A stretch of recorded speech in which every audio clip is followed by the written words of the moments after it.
Dalam lawatannya ke Pulau Bali beberapa waktu lalu, Presiden Republik Indonesia Prabowo Subianto menegaskan tekadnya untuk memberantas praktik korupsi dalam pemerintahan, termasuk di daerah-daerah. Berbagai kalangan menyambut positif komitmen Presiden Prabowo dalam memberantas korupsi yang menjadi kejahatan luar biasa.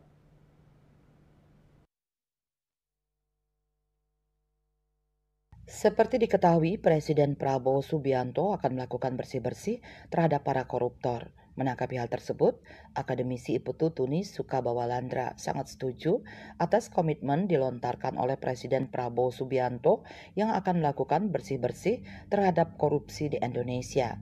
Menurutnya, korupsi merupakan perbuatan atau kejahatan luar biasa atau extraordinary crime.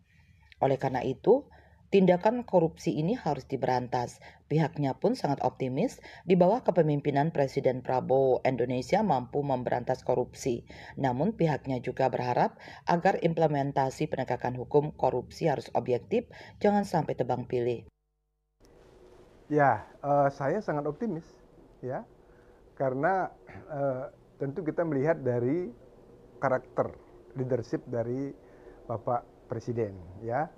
Beliau adalah pribadi yang berani, beliau pribadi yang jujur, ya, dan beliau sangat concern terhadap masyarakat bawah atau kalangan du'afa lah, ya, masyarakat miskin gitu. Dan kita mengetahui bahwa karena adanya korupsi yang luar biasa ini, jadi bangsa kita seperti sekarang ini kondisinya, ya, kemiskinan di mana-mana begitu.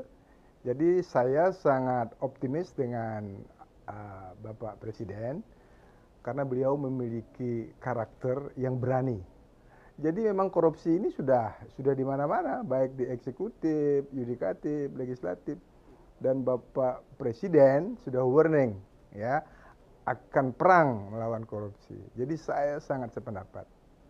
Hanya tentu dalam pelaksanaan penegakan hukum di bidang korupsi ini harus betul-betul objektif, ya.